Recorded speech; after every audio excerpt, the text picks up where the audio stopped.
Os conflitos pela posse de terras em 1957 e a ocupação do oeste, sudoeste e norte do Paraná. Após a Segunda Guerra Mundial, no oeste e sudoeste do Paraná, se desencadeia uma tensão pela posse de terras. Isso acontece em 1957 e tem suas origens em 1940, quando o governo federal incorporou a Gleba Missões do Paraná e criou em 1943 a Colônia Agrícola Nacional General Osório, conhecida pelo nome de Cango. No governo do presidente Eurico Gaspar Dutra, em 1945, foi a intensa atuação dos grupos políticos paranaenses na venda de terras na região.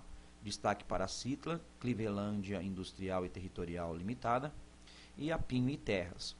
Em novembro de 1950, o governo da União vendeu à Citla toda a Gleba Missões e parte da Gleba Chopin, e poucos dias após vendia a Pinho e Terras 11.500 alqueires da própria Gleba Missões, gerando assim um impasse muito grande entre o governo federal e estadual e interesses privados na região.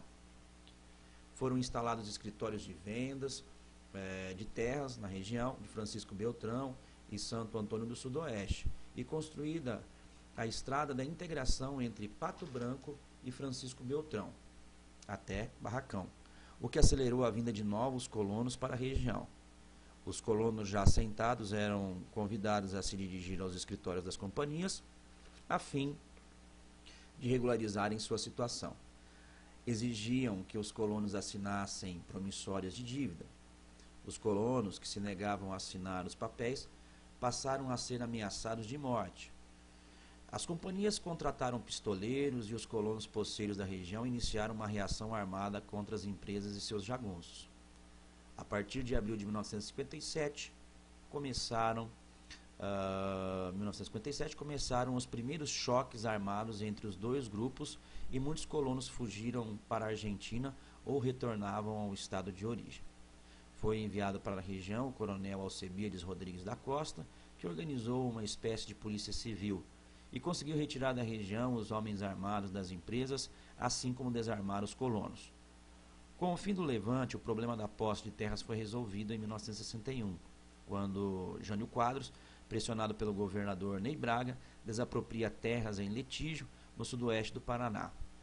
Os governos estadual e federal haviam desistido de seus direitos jurídicos sobre essas terras e começaram de comum acordo a resolver o problema. Mas somente no governo de João Goulart, em 61 a 64, que aconteceu a titulação de terras. Foi criado um grupo que reconheceu as divisas dos antigos poceiros, proporcionando uma relativa tranquilidade no sudoeste do Paraná.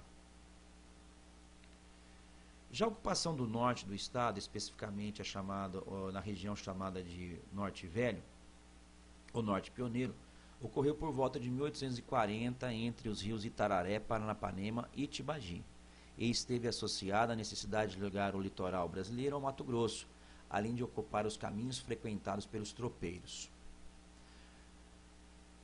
Para concretizar esse caminho até o Mato Grosso, foram feitas excursões militares no Vale do Paranapanema e, com isto, fundaram às margens do Tibagi uma colônia agromilitar em 1851. As primeiras expedições entre as províncias do Paraná e Mato Grosso, patrocinada pelo Barão de Antonina, constataram que não havia índios nas margens do Tibagi e Paranapanema. Sem a sua colaboração, não seria possível esse empreendimento. Resolveu o Barão de Antonina trazer os índios Kaiowá do Mato Grosso para o Tibagi. Surgiu então, na margem esquerda do rio Tibagi, em frente à colônia militar de Jataí, o aldeamento de São Pedro de Alcântara. Na década de 1850, inúmeras foram as expedições que utilizaram desse caminho para o Mato Grosso. Principalmente expedições militares por ali transitavam. Principalmente expedições militares e também, na década seguinte, o caminho começou a ser relegado a segundo plano. Na atualidade, o aldeamento dessa colônia é a cidade de Jataizinho, que tem o mérito histórico de ter sido o primeiro núcleo colonizador oficial do norte do Paraná. Em 1846, sertanistas oriundos da província de Mato Grosso encontraram entre os vales do rio Ivaí e Tibagi uma exuberante floresta com descampados. Esses foram chamados de Inhó e São Jerônimo, que mais tarde foram ocupados por índios Caigangue. Por volta de 1850, o governo imperial criou a fazenda de São Jerônimo, com o objetivo de servir de refúgio e abrigo aos índios caigangue. Essas terras eram ambicionadas pelos políticos e proprietários de vilas de Tibagi e os próprios moradores de São Jerônimo. Ambicionavam apoderar-se dessas terras indígenas. Em 1920, o governo estadual criou o município de São Jerônimo em terras que eram dos índios. O aldeamento não foi extinto, mas os índios ficaram com apenas 15% da terra original. Também em 1840, muitos fazendeiros mineiros vieram para o Paraná, ocupar a região do Norte Pioneiro. Estes chamavam essa região desabitada, sobretudo a margem esquerda do rio Paranapanema, de Valto, principalmente o vale do rio Itararé. Muitos mineiros chegaram ao Norte Pioneiro, adquiriram propriedades e depois retornaram para suas províncias. A partir desse processo de ocupação, surgem mais tarde a cidade de São José da Boa Vista, Siqueira Campos e Carlópolis, este último no estado de São Paulo. Por volta de 1884, são fundadas na região do Norte Pioneiro a Água da Prata, atual Jacarezinho. Em 1895, organizou-se um patrimônio que recebeu o nome de Santo Antônio da Platina. Nos mais antigos núcleos do Norte Pioneiro estão São José da Boa Vista, Siqueira Campos, Tomazina, Santa Ana do Itararé, com uma economia que era inicialmente baseada na policultura, onde se plantava algodão, arroz, feijão e fumo. Só mais tarde a região foi caracterizar-se como produtores de café.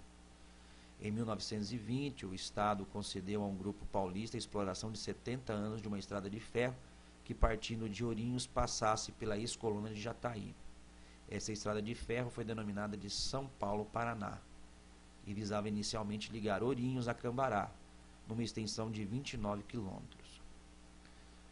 Como os capitalistas paulistas não dispunham de capital para prosseguir com essa ferrovia rumo ao rio Tibagi, atraíram os ingleses para que em 1928 passassem a deter o controle acionário da ferrovia São Paulo-Paraná. Em 1930, a estrada de ferro chegava a Andirá, Bandeirantes, Santa Mariana e Cornélio Procópio. Ao transpor o rio Tibagi em 1936, a companhia Nambei fundou a cidade de Uraí, com a presença de vários colonos japoneses e suas proximidades, onde adquiriram terras da fazenda Três Barras e fundaram o núcleo de Açaí.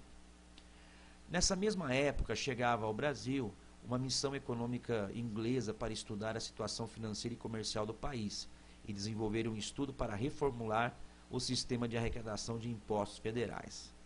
Este grupo de economistas ingleses ficou conhecido como o nome de Missão Montagu, e um de seus membros era o Lord Lovat, Simon Fraser. Seu objetivo pessoal era estudar a produção de algodão no Brasil, a fim de suprir as necessidades industriais de tecelagem da Inglaterra. Os fazendeiros paulistas do Norte Pioneiro atraíram-no ao Paraná. Impressionado com a fertilidade das terras roxas da região de Cambará, e após muitos estudos e negociações, o grupo representado por Lord Lovat resolveu adquirir terras em São Paulo e no norte do Paraná, a fim de produzir algodão e abastecer o mercado inglês. Fundaram a Brasil Plantation Syndicate e uma subsidiária chamada Companhia de Terras do Norte do Paraná, e já em 1925 ocorreu a venda de terras no norte do estado. A Companhia de Terras no norte do Paraná adquiriu inúmeras glebas situadas entre os rios Tibagi, Paranapanema e Ivaí, o equivalente a uma área de 13.166 km². Em 1929 foi levantado um acampamento, onde foram instalados os escritórios da Companhia de Terras do Norte do Paraná, além de iniciar uma infraestrutura urbana. Esse núcleo inicial, na atualidade, corresponde à cidade de Londrina, e já em 1931 a companhia realizava as primeiras vendas de terras na região. Atraídos pelos preços vantajosos, a fertilidade das terras e pela propaganda da companhia, ali chegaram paulistas, mineiros, nordestinos, paranaenses, catarinenses, estrangeiros como italianos, portugueses, espanhóis, alemães, japoneses, poloneses e ucranianos. A estrada de ferro sempre acompanhou a penetração do loteamento da companhia. Durante a Segunda Guerra Mundial, a estrada de ferro São Paulo e Paraná foi incorporada à rede de viação Paraná-Santa Catarina e mais tarde à rede ferroviária federal. Com o advento da Segunda Guerra Mundial, os ingleses colocaram à venda a Companhia de Terras. foi a mesma adquirida em 1944 por grupos de investidores paulistas, que passou a se chamar Companhia de Melhoramentos do Norte do Paraná. A atuação dessa nova companhia e observada no surgimento de Maringá, que foi fundada em 47, depois de um minucioso estudo do seu traçado. Essas duas companhias fundaram no norte do Paraná Londrina, Cambé, Rolândia, Arapongas, Mandaguari, Apucarana, Jandaia do Sul, Maringá, Cianorte e Umuarama. No planejamento, as cidades de maior importância foram localizadas de 100 a 100 quilômetros aproximadamente, Londrina, Maringá, Cianorte e Umuarama. A cada 10 quilômetros ou 15 foram fundados centros urbanos e comerciais de menor importância. Empolgados com o sucesso do empreendimento, o próprio governo do Paraná resolveu lotear as terras que ainda lhe pertenciam na região. Surgem então várias colônias oficiais, como Jaguapitã, Centenário e Paranavaí. Estava praticamente concretizada a ocupação territorial do estado do Paraná, onde essa última fronteira era o noroeste do estado, conhecido como Norte Novíssimo. Após muitas disputas e forte influência paulista em retardar a produção na região, no final da década de 50, o Paraná tornou-se o maior produtor brasileiro de café, chegando a produzir 60% do total nacional.